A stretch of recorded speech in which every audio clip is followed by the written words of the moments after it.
নমস্কার, ক্যালকাটা নিউজে আপনাদের স্বাগত। আমি শিলাদিত্য। শুরু করছি আপনার কথা। আপনার কথায় আজ আমরা এই মুহূর্তে উপস্থিত রয়েছি রাজ্য বিধানসভায় এবং রাজ্য বিধানসভার স্পিকার বিমান বন্দ্যোপাধ্যায় আমাদের সঙ্গে রয়েছেন, যা দুর্মূল্য সময় এবং তারই সঙ্গে আমাদেরকে সময় দিয়েছেন এক্সক্লুসিভলি নানান প্রশ্ন, তার উত্তর আমরা খুঁজে বার করব তার সঙ্গে কথা বলে। তাই সরাসরি চলে আসবো আলোচনায়। বিমানবাবু, আপনাকে স্বাগত জানাচ্ছি। বিমানবাবু, অনেকগুলো বিষয় আমরা জানার চেষ্টা করব। প্রায় 15 বছর স্পিকার বিমান বন্দ্যোপাধ্যায়, অভিজ্ঞতা কেমন? মিশ্র অভিজ্ঞতা, কখনো কখনো সুখকর অভিজ্ঞতা, কখনো তিক্ত অভিজ্ঞতা।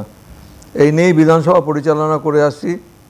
তবে বিধানসভা পরিচালনার ক্ষেত্রে আমাদের যত দল এসছেন, বিশেষ করে আগে যারা পরিষদীয় দলে ছিলেন, বিরোধী দলে ছিলেন, তাদের দৃষ্টিভঙ্গি একরকম ছিল এবং বর্তমান বিরোধী দলের দৃষ্টিভঙ্গি অন্যরকম।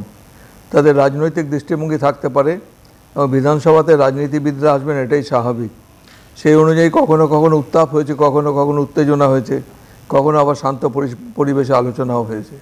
এই মিশ্র প্রতিক্রিয়া নিয়ে বিধানসভায় বিগত 14 বছর আমরা এখানে পরিচালনা করছি এবং আমি দেখেছি ভারতবর্ষে বিশেষ করে লোকসভা বা অন্যান্য রাজ্য বিধানসভাতেও তাদের অভিজ্ঞতা একই রকম। এবং স্পিকার যিনি হবেন, যিনি অধ্যক্ষের পদে অধিষ্ঠিত হন, তাকে সবসময় সমালোচনা শুনতে, এমন নয় যে তাকে সমালোচিত হয় না। এবং আমাদের যদিও রুল বুকে রয়েছে স্পিকারের কোনো সিদ্ধান্তকে সমালোচনা করা যায় না, তা সত্ত্বেও অনেকে সমালোচনা করেন। লোকসভার ক্ষেত্রেও আমরা দেখেছি, অন্যান্য রাজ্য বিধানসভার ক্ষেত্রেও দেখেছি। এটা একটা পৃথক বিষয়, এটা নিয়ে আমরা নিজেরাও পর্যালোচনা করছি, এটা কীভাবে এটার সমাধান করা যায়। স্যার, ঠিক সেখানেই প্রশ্ন, আদালত থেকে স্পিকার, এই যে দীর্ঘ একটা জার্নি, এই জার্নিটা একটু পেছন ফিরে তাকালে সবথেকে গুরুত্বপূর্ণ দিন বা অভিজ্ঞতা কোনটা বলে মনে হয়? সবচেয়ে গুরুত্বপূর্ণ দিন বলতে গেলে যেদিন আমি স্পিকার হিসেবে নির্বাচিত হলাম প্রথম 2011 সালে, মাননীয় মুখ্যমন্ত্রী তিনি আমার নাম যখন ঘোষণা করলেন এবং তখন আমাদের পরিষদীয় দলে যারা যারা ছিলেন তারা সবাই তাদের বক্তব্য রাখার পরে যখন আমাকে স্পিকারের চেয়ার এনে বসিয়ে দিলেন এবং আমি বিধানসভার অভ্যন্তরে কোনো দিন আসিনি, মানে হাউসের অভ্যন্তরে, সেদিন প্রথম আমি হাউসের অভ্যন্তরে অত বাতি স্তম্ভ এবং আলোক দেখে আমি একটু চমকেই গেছিলাম। যাই হোক, আমি এতদিন ধরে যেহেতু আমি পলিটিক্সে ছিলাম, অনেক বড় বড় মামলার আর্গুমেন্ট করেছি, অনেক বড় বড় মামলার সওয়াল করেছি, সেই হিসেবে আমার মানসিকতা অন্যরকম ছিল এবং আমি প্রত্যেকটা পরিষদীয় দলের সমর্থন নিয়ে এবং তাদের সহযোগিতা নিয়ে বিধানসভা চালাবার চেষ্টা করেছি। স্যার, এই মুহূর্তে যদি আমরা দেখি প্রায় 23টি বিল রাজভবনে আটকে রয়েছে, কি কারণ বলে মনে হয়? কয়েকটা বিল উনি ছেড়েছেন, এখনও আমার 17-18টা বিল এখনও পেন্ডিং রয়েছে। আমি বলতে পারবো না কী কারণে। দেখুন, আটকাতেই পারেন। ভারতীয় সংবিধানের আর্টিকেল 200-201-এ পরিষ্কার বলা রয়েছে, কোনো বিল যখন আমাদের এখানে ইন্ট্রোডিউসড হয়, যে বিলটা ইন্ট্রোডিউসড হলে পরে সেটার উপর ডিসকাশন হবে, ডিসকাশন হয়ে সেটা পাস হবে। পাস হতেও পারে, পাস নাও হতে পারে। যদি মেজরিটি ভোট থাকে তাহলে সেটা পাস হবে। বিল পাস হওয়ার পরে সাধারণত আমরা সেটাকে রাজ্যপালের কাছে পাঠাই তার অনুমোদনের জন্য। রাজ্যপাল যদি অনুমোদন দেন তাহলে সেটা অ্যাক্টে পরিণত হয়। তারপর থেকেই সেই বিলের কার্যকারিতা অ্যাক্ট হিসেবে শুরু হয়। কিন্তু আমি দেখতে পাচ্ছি যে আমাদের এখানে নয়, সারা ভারতবর্ষের বিভিন্ন রাজ্য থেকেও একই আওয়াজ উঠেছে, লোকসভার ক্ষেত্রেও, যে সমস্ত বিলগুলো পাঠানো হচ্ছে রাষ্ট্রপতির কাছে বা রাজ্যপালের কাছে, সেই বিলগুলোর অনুমোদন আসছে না এবং কোনো খবরাখবর আসছে না যে কেন বিলগুলো আটকে রয়েছে। বারবার আমরা সংবাদ মাধ্যমে এবং আমরা রাজ্যপালকেও বলেছি যে বিলগুলো আপনি রিলিজ করুন। ওনার কাছে 3টি উপায় আছে। উনি বিলগুলোতে কনসেন্ট দিতে পারেন, অ্যাসেন্ট দিতে পারেন, অ্যাসেন্ট উইথহোল্ড করতে পারেন। আবার যদি কোনো রেকমেন্ডেশন থাকে সে রেকমেন্ডেশন দিয়ে পাঠাতে পারেন। সে রেকমেন্ডেশন আসলে পরে সেটা নিয়ে আবার পুনরায় বিবেচনা হবে, হাউসে আলোচনা হবে। তারপর যদি সেটাকে আবার হাউস যদি বিলটাকে পাস করায় তাহলে সেই বিলটাকে অ্যাক্টে পরিণত করতেই হবে, ওখানে আর অন্য কোনো বিকল্প নেই। এই তো প্রক্রিয়া। এই প্রক্রিয়ার মাধ্যমে রাজ্যপাল এখনও পর্যন্ত আমাদের কাছে জানতে চায়নি যে বিলের ত্রুটি বিচ্যুতি কী রয়েছে। উনি যা জানার উনি নিশ্চয়ই সেই পরিষদীয় সেই দপ্তরের কাছে জানবেন। ধরুন শিক্ষাক্ষেত্রে কোনো বিল হলো, আজকেই যেমন রামকৃষ্ণ মিশনে আমি গিয়েছিলাম, ওদের একটা বিএড কলেজের বিল্ডিংয়ের উদ্বোধন হলো। সেখানেও তারা বারবার বলেছেন যে Ramakrishna Mission, Sriramakrishna Mission university bill, সেই বিলটা রাজ্যপাল আটকে রেখেছেন। কী কারণে আটকে রেখেছেন আমি জানি না। অনেকগুলো বিল রয়েছে যে বিলগুলোতে কোনো কমপ্লিকেশান নেই, সহজ সরল বিল, সেগুলোও কেন তিনি অনুমোদন দিচ্ছেন আমি এটা বলতে পারবো না। তবে সুপ্রিম কোর্ট যখন ইন্টারফেয়ার করেছে, মাননীয় সুপ্রিম কোর্টের যে একটা অবজারভেশন যে রাজ্যপালকে বিলগুলো তার তড়িৎ গতিতে সংবিধানের যে সমস্ত প্রভিশনস আছে সেটা মেনে হয় অনুমোদন দিতে হবে, অথবা উনি যদি স্যাটিসফাইড না হন সেটা তিনি তার সেই রিয়াকশানটা দিয়ে পাঠাতে পারেন। এই তো প্রক্রিয়া। এবং আমরা এই বিলগুলো যেগুলো আটকে রেখেছেন, দেখুন আমি মনে করি সরকার জনগণের স্বার্থে বিল আনেন। অনেক বিল আছে, যেমন মব লিঞ্চিং বিল, খুব গুরুত্বপূর্ণ বিল, এবং অভয়াকাণ্ড নিয়ে একটা বিল আছে। কিছু কিছু বিল আছে খুব গুরুত্বপূর্ণ বিল, যে বিলগুলো মানুষের জনগণের স্বার্থে অনেক সময় আনা হয়। সেই বিলগুলো আটকে রাখার কী কারণ আমি জানি না। এবং এই বিলগুলোকে তো তড়িৎ গতিতে ওকে দিয়ে দেওয়া, ওনার ছেড়ে দেওয়া উচিত, বা ওনার যদি কোনো রিকোয়ারমেন্ট যদি কোনো অভাব থেকে থাকে আমাদের, সেটা আমাদের নজরে আনলে সেটা যে সেই সংশ্লিষ্ট দপ্তর তারা পুনর্বিবেচনা করতে পারেন। কিন্তু বিল আটকে রাখবার কী কারণ আছে আমি বলতে পারবো না। তবে আমি নিশ্চয়ই প্রত্যাশা করি মহামান্য রাজ্যপাল দ্রুত গতিতে যে সমস্ত বিলগুলো পেন্ডিং আছে সেগুলো ছেড়ে দেবেন। আমাদের সঙ্গে রয়েছে স্পিকার বিমান বন্দ্যোপাধ্যায়। নানান বিষয়ে আলোকপাত করছে এবং যার মধ্যে খুব স্বাভাবিকভাবে রাজনৈতিক বিষয়ও চলে আসছে। আমরা উত্তর খোঁজার চেষ্টা করব আরও একটা বিরতির পর। সঙ্গে থাকবেন।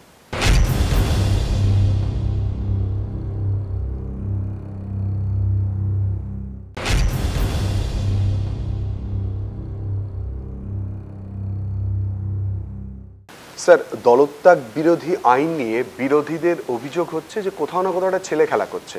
যারা দল ত্যাগ করে এসছেন তারা বিধানসভায় সাবলীল স্বাভাবিকভাবে থাকছেন, এ ব্যাপারে স্পিকারের ভূমিকা কি? দেখুন, দলত্যাগ করে আসছে বলে পরে দলত্যাগ বিরোধী আইন আছে আমাদের এখানে, তো সেই আইনটা আমরা প্রয়োগ করেছি। কিন্তু দলত্যাগ বলেছে চিঠি দিলে পরেই যিনি দলত্যাগকারী তাকে একটা অপরচুনিটি দিতে হবে যে তার বক্তব্য শোনার জন্য। ওরা মনে করেন যে ওভারনাইট আজকে আমি দরখাস্ত দিলাম, রাস্তাঘাটে কে কী বলছে আই এম নট কনসার্ন।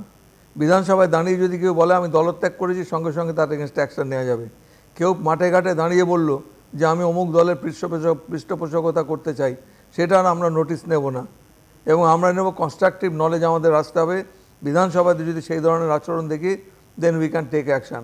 আমার কাছে অনেক দলবিরোধী যে সমস্ত আবেদন জমা পড়েছে সেগুলো আমরা কনসিডার করেছি, এবং আমাকে যাদের বিরুদ্ধে এই অভিযোগগুলো আসছে তাকে একটা অপরচুনিটি দিতে হবে। তার কাছে শোনার পরে আমি সিদ্ধান্ত নেব। এবং আমরা যখন হিয়ারিংয়ে ডাকি, হিয়ারিংয়ের সময় অনেকে আসেন না, না আসলে এটা বিলম্বিত হয়। আজও আমি জিজ্ঞেস করি যে আমাদের যিনি চেয়ারম্যান রয়েছে, ডেপুটি স্পিকার হচ্ছেন এই ডিপার্টমেন্টের, এই স্ট্যান্ডিং কমিটির চেয়ারম্যান, তাকেও আমি জিজ্ঞেস করি যে আপনারা এগুলো কেন দিন ফেলে রেখেছেন। উনি বললেন স্যার আমরা যখন বিরোধী দলের কাছে কিছু জানতে চাই আমরা নোটিশ দিয়ে তাকে অ্যাপিয়ার করতে বলি, কেউ আসবেন না। তাদের সুযোগ আমরা দিচ্ছি যে তারা আসুন, তাদের বক্তব্য শুনি, এবং যার বিরুদ্ধে অভিযোগ তাকেও হিয়ারিং নিতে হবে, কিন্তু ওরা আসছেনই না। এবং যাদের বিরুদ্ধে অভিযোগ তারা বলছেন আমরা দলত্যাগ করিনি। যিনি রাস্তাঘাটে বলে বেড়াচ্ছেন এরা বলছে দলত্যাগ করেছে, কিন্তু বিধানসভার অভ্যন্তরে অনেকেই রয়েছে তারা যে দল থেকে জিতে এসছেন আমাদের অফিসিয়াল রেকর্ডে সেই দলেরই নাম লেখা রয়েছে, এবং তারা আমাদের কাছে যখন ডিফেন্ড করছেন বলছে আমরা দলত্যাগ করিনি। সেখানে আমাদের শুনানি নিতে আমাকে সুনির্দিষ্ট সিদ্ধান্ত আসতে গেলে পরে সরকার পক্ষ বিরোধী দল সবার কাছে শুনে সিদ্ধান্ত নিতে হবে। কিন্তু বিরোধীরা যদি দরখাস্ত করে যদি অ্যাপিয়ার না করেন উই আর হেল্পলেস, আমাকে সেটাই বললেন। স্যার, ঠিক এই জায়গাতেই প্রশ্ন। আপনি একদম শুরুতে বলছিলেন স্পিকারের ভূমিকা নিয়ে সমালোচনা করা যায় না, কিন্তু বিভিন্ন জায়গাতেই হচ্ছে।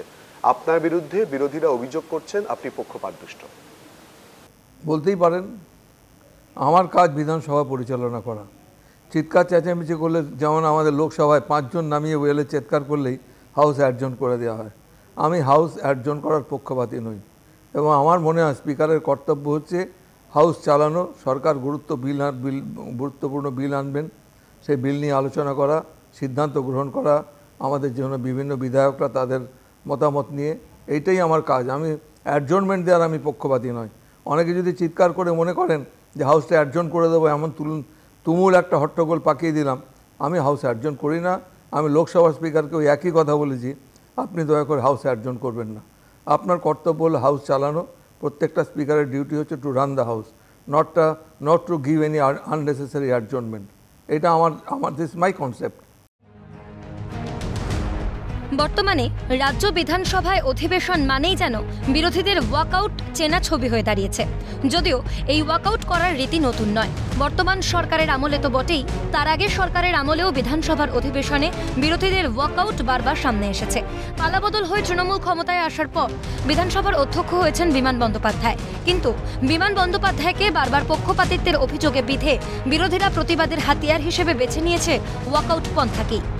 একেবারে সাম্প্রতিক অতীতে বেশ কয়েকটি তারিখে বিধানসভার অধিবেশনে বিরোধী বিধায়কদের ওয়াকআউট সঙ্গে বিধানসভা উত্তাল হওয়ার ছবি সামনে আসে। 15/6/2022 রাজ্যের আইন শৃঙ্খলা পরিস্থিতি নিয়ে বিধানসভায় মুখ্যমন্ত্রী তথা রাজ্যের পুলিশ মন্ত্রীর বিবৃতি দিতে হবে।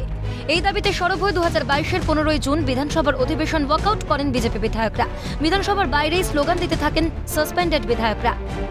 6/3/2023 বিজেপির আনা অনাস্থা প্রস্তাব গ্রহণ না করায় বিধানসভা থেকে ওয়াকআউট বিজেপি। মুখ্যমন্ত্রী বলেছেন বলেই অনাস্থা প্রস্তাব গ্রহণ করেননি স্পিকার, অভিযোগে ওয়াকআউট বিরোধী বিধায়কদের। 9/3/2023 অ্যাডিনো ভাইরাস নিয়ে আলোচনা চেয়ে 185 ধারায় মুলতবি প্রস্তাব জমা দেয় বিজেপি পরিষদীয় দল। এই প্রস্তাব নিয়ে বিধানসভার অধিবেশন কক্ষে চন্দ্রিমা ভট্টাচার্য বলেছিলেন বিরোধীরা উপযুক্ত ভূমিকা পালন করেন না। অ্যাডিনো ভাইরাস নিয়ে সরগরম হয় বিধানসভা, জারি ছিল বিজেপি বিধায়কদের ওয়াকআউট। 31/7/2023 বিধানসভায় ডেঙ্গি নিয়ে অসত্য তথ্য পেশ করা হয়েছে, অভিযোগ তুলে ওয়াকআউট করেন বিজেপি বিধায়করা। 1/8/2023 ভাষার অপপ্রয়োগ নিয়ে বিধানসভার অধিবেশন কক্ষ সরগরম। শুভেন্দু অধিকারীকে সন্তানসম বলেন অর্থমন্ত্রী চন্দ্রিমা ভট্টাচার্য, প্রতিবাদে ওয়াকআউট করেন বিজেপি বিধায়করা। 24/8/2023 নারী নিগ্রহ নিয়ে অধিবেশনে আলোচনা করতে না দেওয়ায় ওয়াকআউট করেন বিজেপি বিধায়করা। 28/8/2023 দত্তপুকুরে বাজে বিস্ফোরণের ঘটনার প্রতিবাদে উত্তাল বিধানসভার অধিবেশন, প্রতিবাদে ওয়াকআউট বিজেপির। 16/10/2023 দুর্গাপুজোর প্রাক্কালে অধিবেশনের ডাক দিয়েও স্পিকারের অধিবেশন মুলতবি করার ঘটনায় ওয়াকআউটের ডাক ক্ষুব্ধ বিজেপি বিধায়কদের। 6/12/2023 কেন্দ্রের ন্যায় সংহিতা বিলের বিরুদ্ধে বিধানসভায় আনা প্রস্তাব গৃহীত হয়, ভোটাভুটি চলাকালীনই ওয়াকআউট করেন বিজেপি বিধায়করা। 29/7/2024 নীতি আয়োগের বৈঠকে মুখ্যমন্ত্রীকে বলতে না দেওয়া নিয়ে নিন্দা প্রস্তাব আনেন মন্ত্রী মানস ভূঁইয়া। নিন্দা প্রস্তাবের তীব্র বিরোধিতায় সরব শাসক বিরোধী তরজা তুঙ্গে, অধিবেশন থেকে ওয়াকআউট বিজেপি বিধায়কদের। 30/7/2024 ফিরহাদ হাকিমের বিতর্কিত মন্তব্যের জন্য তাকে ক্ষমা চাইতে হবে, দাবি তোলে বিজেপি। বিধানসভায় অধ্যক্ষ ফিরহাদ হাকিমকে বক্তব্য পেশ করতে বললেই প্রতিবাদ করেন বিজেপি বিধায়করা। অধ্যক্ষ বিজেপি বিধায়কদের বিধানসভার কক্ষ থেকে বেরিয়ে যেতে বলেন, এরপরই ওয়াকআউট করেন বিজেপি বিধায়করা। 2/8/2024 মূল্যবৃদ্ধির ইস্যুতে বিধানসভায় মুলতবি প্রস্তাব পেশ, আলোচনার সময় শোভনদেব চট্টোপাধ্যায়ের সঙ্গে বিরোধী দলনেতা শুভেন্দু অধিকারীর উত্তপ্ত বাক্য বিনিময়, এরপরেই ওয়াকআউট বিজেপি বিধায়কদের। 29/11/2024 ধর্মাচরণে আঘাতের অভিযোগে বিধানসভায় আলোচনার প্রস্তাব বিজেপির, প্রস্তাব খারিজ স্পিকারের, প্রতিবাদে অধিবেশন কক্ষ ত্যাগ বিজেপি বিধায়কদের। 19/2/2025 বিজেপির আনা প্রস্তাব পাঠ করলেও আলোচনায় রাজি হননি অধ্যক্ষ বিমান বন্দ্যোপাধ্যায়, প্রতিবাদে ওয়াকআউট বিজেপি বিধায়কদের। 18/3/2025 হিন্দুদের উপর আক্রমণের অভিযোগ তুলে সরকার পক্ষের বিবৃতি দাবি বিজেপির, বিজেপি বিধায়কদের দাবি খারিজ বিধানসভার অধ্যক্ষের, ওয়াকআউট বিজেপির। 20/3/2025 বিধানসভায় বিজেপির ইস্যু স্পিকারের চেয়ার ছাড়ানো, সেই দাবিতে প্রথমে টানা 30 মিনিট স্পিকারের বিরুদ্ধে বিধানসভার অধিবেশন কক্ষে বিক্ষোভ, তারপর ওয়াকআউট বিজেপি বিধায়কদের। 11/6/2025 অনুব্রত মণ্ডলের কুমন্তব্য প্রসঙ্গে মুলতবি প্রস্তাব এনে আলোচনা চেয়েছিল বিজেপি, রাজি হননি স্পিকার, তপ্ত বিধানসভা, ওয়াকআউট বিজেপি বিধায়কদের। 16/6/2025 মহেশতলার অশান্তি সহ রাজ্যে শিক্ষা দুর্নীতির প্রতিবাদ বিজেপি বিধায়কদের, বিধানসভায় ফের ওয়াকআউট বিজেপি বিধায়কদের।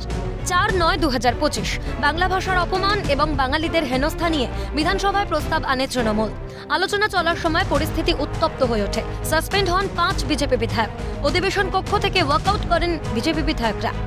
এভাবে হাজারো ইস্যুতে বারবার ঘুরে ফিরে এসেছে বিরোধী বিধায়কদের ওয়াকআউট বা বিধানসভার কক্ষ ত্যাগের ঘটনা। ওয়াকআউট নিয়ে কি মত স্পিকারের, একান্ত সাক্ষাৎকারে জানালেন ক্যালকাটা নিউজকে। স্যার, আমরা যদি বিধানসভার সাম্প্রতিক বেশ কয়েকটা অধিবেশন দেখি, আমরা দেখেছি যে বিভিন্ন ইস্যুতে বিধানসভা উত্তাল হয়েছে এবং বিরোধীরা ওয়াকআউট করে বেরিয়ে গেছেন। এই যে ঘন ঘন ওয়াকআউট, এটা কোন চোখে দেখেন আপনি? দেখুন, ওদের একটা থাকতে পারে, ওদের রাজনৈতিক এজেন্ডা থাকতে পারে, সেই হিসেবে তারা ওয়াকআউট করছে, তবে আমি এটাকে সমর্থন করি না। বিধানসভায় থাকুন, আলোচনা করুন, ওদের যদি কোনো বক্তব্য থাকে হোক, সবটাই তো লিপিবদ্ধ হয়, ওরা যা যা বলেন সবটাই লিপিবদ্ধ হয়। যেখানে অপরিশোধীয় কোনো শব্দ ব্যবহার করা সেখানে আমি এক্সপাঞ্জ করি, আদারওয়াইজ আমি ওদের সবটাই তো লিপিবদ্ধ হয়। লিপিবদ্ধ করার না, ওদের যা বক্তব্য আছে থাকবে, এটা অফিসিয়ালি রেকর্ডে যাবে। শুধু শুধু চিৎকার চেঁচামেচি করে বাইরে গিয়ে প্রেসকে বলে তাতে কোনো লাভ হয় না। ভিন রাজ্যে বাংলাভাষীদের হেনস্থা নিয়ে আলোচনার সময় ধুমধুমার পরিস্থিতি তৈরি হয়েছিল পশ্চিমবঙ্গ বিধানসভায়, যার জেরে শঙ্কর ঘোষ সহ বিজেপির 5 জন বিধায়ককে সাসপেন্ড করেন অধ্যক্ষ বিমান বন্দ্যোপাধ্যায়। জানিয়ে রাজ্য রাজনীতিতে শোরগোল পড়ে গিয়েছে। শুক্রবার সিএমকে দেওয়া এক সাক্ষাৎকারে বিজেপি বিধায়কদের এই আচরণের বিষয়ে একরাশ ক্ষোভ উগরে দেন অধ্যক্ষ বিমান বন্দ্যোপাধ্যায়। তিনি জানালেন, মুখ্যমন্ত্রী বক্তব্য রাখার সময় যেভাবে ওনাকে বাধা দেওয়া হয়েছে তা আগে কখনো দেখিনি। বাধ্য হয়ে কয়েকজন বিধায়ককে সাসপেন্ড করেছি। এটা একটা অনভিপ্রেত, এই ধরনের আচরণ আমরা কেউই প্রত্যাশা করি না। এবং মাননীয় মুখ্যমন্ত্রী বক্তব্য রাখবেন, তাকে এইভাবে ইন্টারাপ্ট করে এটাও আমরা দেখিনি। বাধ্য হয়ে আমাকে কিছু সিদ্ধান্ত গ্রহণ করতে হয়েছে, কয়েকজন বিধায়ককে বিলম্বিত করতে আমি বাধ্য হয়েছি। সেটা আইনি আমাকে রুল বুকে আমাকে পারমিট করেছে, সেই জন্য আমি রুল বুকের মধ্যে থেকেই যা করার করেছি। এবং আজকে শিক্ষক দিবস, সেই জন্য আমি বিধানসভায় এসেছি। আপনারা দেখছেন প্রত্যেক মনীষীদের জন্মদিনে আমরা ছোট্ট করে অনুষ্ঠান করি, তাদের শ্রদ্ধা জ্ঞাপন করি। আগে যারা ছিলেন তারা পরিষদীয় গণতন্ত্রের মর্যাদা অনেক বেশি দিতেন এখনকার থেকে। আপনারা এই ছবিটা দেখুন, আমাদের বিধানসভায় যে ছবিটা রয়েছে তাতে দেখবেন আমাদের বিরোধী দলের নেতা থেকে আরম্ভ করে সবাই রয়েছেন এখানে, এবং সরকার পক্ষে যারা ছিলেন মাননীয় মুখ্যমন্ত্রী সহ সবাই এখানে উপস্থিত হয়েছে। এটাই হওয়া বাঞ্ছনীয়। সুতরাং তারা যদি মনে করেন হাউসে গিয়ে হাউস বয়কট করব, হাউসে গিয়ে চিৎকার চেঁচামেচি করব, তাহলে আমার মনে হয় না যে তারা পরিষদীয় গণতন্ত্রের যে রীতিনীতি সেগুলো মেনে চলছেন। সেই জন্য বাধ্য হয়ে আমাকে কিছু অপ্রীতিকর সিদ্ধান্ত নিতে বাধ্য হয়েছে। এই পারে, রুলে কোথাও তো বাধা নেই যে 5 জনের বেশি করা যাবে না। এদিকে গোটা ঘটনায় বিরোধীদের ওপরই দায় ঠেলেছে শাসক শিবির। রাজ্যের পরিষদীয় মন্ত্রী শোভনদেব চট্টোপাধ্যায়ের দাবি, মুখ্যমন্ত্রীকে বলতে না দেওয়ার জন্যই বিজেপি বিধায়করা পরিকল্পিতভাবে এই বিশৃঙ্খল পরিস্থিতি তৈরি করেছিল। যদিও শাসক দলের তোলা এই অভিযোগের পাল্টা দিয়েছে পদ্ম শিবির। বিজেপি নেতা দিলীপ ঘোষের দাবি, বিরোধীদের কণ্ঠরোধ করতে চাইছে শাসক শিবির। দেখুন, মুখ্যমন্ত্রীর যত ইলেকশন আসছে পায়ের তলা থেকে মাটি সরে যাচ্ছে, যত স্ক্যাম সামনে আসছে, নেতারা জেলে যাচ্ছে, উনি খুব টেনশনে আছেন। কি বলছেন কাকে ঠিক নাই। তো সেই জন্য এই ধরনের কথা বললে বিরোধী পক্ষ তো তার প্রতিবাদ করবেই। তাদেরকে তুলে ফেলা হবে, মারা হবে, তাদের সঙ্গে অসভ্যতা করা হবে। এই তো গণতন্ত্র হতে পারে না। সাসপেন্ড করে দাও, বার করে দাও, কতদিন আপনি বার করবেন? বিধানসভাটা আছে কি জন্য? সেখানে বিরোধীরা আওয়াজ তুলবে বলে, সেটা উনি সহ্য করতে রাজি নন। সব মিলিয়ে বিধানসভার অন্তরে এই নজিরবিহীন ঘটনা নিয়ে শাসক ও বিরোধীদের এই চর্চা আগামী দিনে আরও বাড়বে বলেই মনে করছে রাজনৈতিক মহল। ক্যামেরায় গোপাল সেনের সঙ্গে বিপ্লব চক্রবর্তী ও শুভদীপ মান্নার রিপোর্ট, ক্যালকাটা নিউজ। স্যার, একেবারে সম্প্রতি যদি আমরা দেখি, বিশেষ একটি অধিবেশনের আপনি ডাক দিয়েছিলেন, তার শেষ দিনে আমরা দেখলাম বিধানসভা একেবারে তুমুল হই হট্টগোল হলো। বিধানসভার গরিমা নিয়ে কোথাও চিন্তা বা প্রশ্ন ওঠে নাকি? দেখুন, এটা আমি বলবো যে যারা সরকার পক্ষে রয়েছেন এবং বিরোধী দলে রয়েছেন তাদের সবারই বোঝা উচিত, বিধানসভার কার্য পরিচালনা করতে গিয়ে হতে পারে কোনো উত্তেজক কথাবার্তা কেউ বললেন, তার একটা সীমাবদ্ধতা থাকবে। তার জন্য চিৎকার করে করে হই হট্টগোল করে যে আমরা ভণ্ডুল করে দেওয়ার চেষ্টা, এটা সমর্থনযোগ্য নয়। স্যার, ইতিমধ্যেই আমরা দেখেছি আপনি যাতে খরচ কমানো যায়, বিধায়কদের খরচ কমানো যায়, এ ব্যাপারে আপনি বলছেন। বিশেষ কোনো কারণ জড়িত রয়েছে? কোনো খরচ করানোর ব্যাপারে আমি তো কিছু বলিনি যে বিধানসভায় বিরোধী যে সদস্যদের খরচ করানো হবে। ওদের সরকার যা নির্ধারিত যেটা অ্যালাউন্স রয়েছে এবং যা মাইনে রয়েছে সেটাই তারা পান। আর খরচ ওদের কী আছে? অ্যাডিশনাল খরচা তো কিছু নেই। এখানে কোনো স্ট্যান্ডিং কমিটির মিটিং হলে পরে আমাদের অ্যাপ্রুভাল নিয়ে চা বিস্কুট বা কোনো স্ন্যাক্স দেওয়া হয়, এর বাইরে কিছু না। কিন্তু স্যার, আমরা দেখেছিলাম যে 65,000 টাকার একটা চশমার বিল, যেটা নিয়ে রীতিমতো হইচই পড়ে গেছে। আমরা তো দেইনি, we have not pass that bill. আমাদের মাননীয় মুখ্যমন্ত্রী সেদিন ছিলেন, উনি বলেছেন চশমার জন্য 5,000 টাকার বেশি দেওয়া যাবে না। এবং হাসপাতালে যারা ট্রিটমেন্টের জন্য যায়, ট্রিটমেন্টের ক্ষেত্রেও আমরা একটা রেস্ট্রিকশন ইম্পোজ করেছি, বেড ভাড়া 8,000 বেশি আমরা দেবো না।